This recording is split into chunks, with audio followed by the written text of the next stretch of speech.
ఎన్నో బాధలు పడతారు ఆడలు.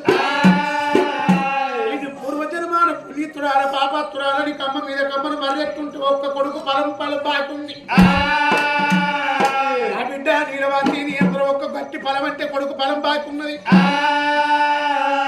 ఇచ్చత్తనాన్ని శంకరుడు ముంగడికి 3 అడుగులు ఎత్తి అనుమానం వచ్చింది. ఆడోళ్ళ బుద్ధి అమల బుద్ధి ఓళ్ళ బుద్ధి మోటు బుద్ధి.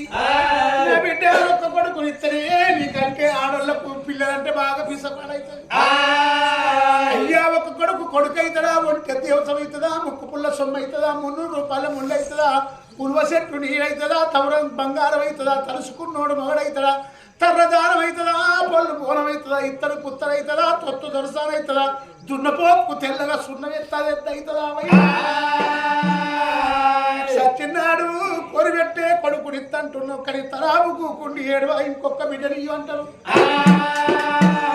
మనుషుల దగ్గర కోరుకునే రీతి అసలే ఉండదు. ఉంటాదా మనుషుల దగ్గర ఉండదు. బిడ్డ అయ్యో గరిపోను ఉన్నట్టును 1 లక్ష రూపాయలు ఇత్త తీరాలి. అయ్యా ఇంకొక 1 లక్ష ఇత్త మంచిగుండు బాగా ఆశ వస్తుందా మనుషుల్ని సచ్చగా కదా అది పొక్కల పడ్డప్పుడు పోతుంది అంట. అందుకని ఆ ఆశ అన్నందుకు నాకొక్కడు కోరుకున్న అన్నందుకు నాకొక్కటి ఆదికొచ్చింది. ఒక్కుండే రావణ లక్ష్మణ 2 అన్నదమ్ములు. పెద్దోడు చిన్నోడు. అయ్యవ చచ్చిపోయాడు. అయ్యవ చచ్చిపోగా ఒక గుడిసున్నది 2 అన్నదమ్ములకు. ఆ 2 అన్నదమ్ములకు చెరవ పెళ్ళం లగ్గాలైన చెరవ పెళ్ళం. అప్పుడు పెద్దోడు అన్నాడంట రాముడు, తమ్మి అయ్యవ చచ్చిపోగా ఒక్కడే గుడిసింది మనకు. ఒంటినిట్టాడు గుడిసే.